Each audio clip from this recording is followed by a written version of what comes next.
My name's Charlie Coleman, and my sister was sexually assaulted by a group of guys that I thought were my friends and left to die in my yard in sub-freezing weather.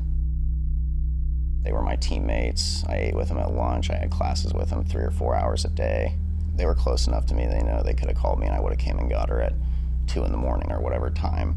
But instead, the guys, they sat there, they kind of egged it on, they took picture and video, and they let it happen. The idea of masculinity, people think that you have to dominate everything in the world. You have to dominate in the workforce, you have to dominate in the weight room, the ball field. You don't want to hear no. People that don't take no for an answer, people that succeed in life. You strive for the best all the time. You got to prove your masculinity.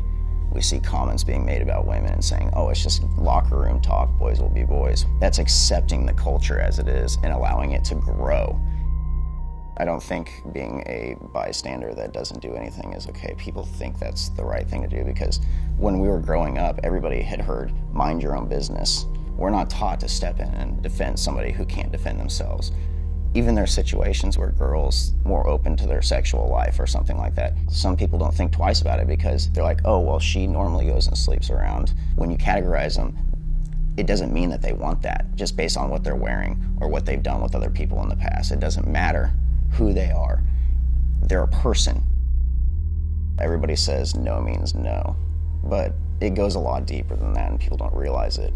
If someone's quiet or doesn't flat out say yes or engage themselves in it, you can't say that they're consenting because you can take the girl back to your room or go back to her room with her.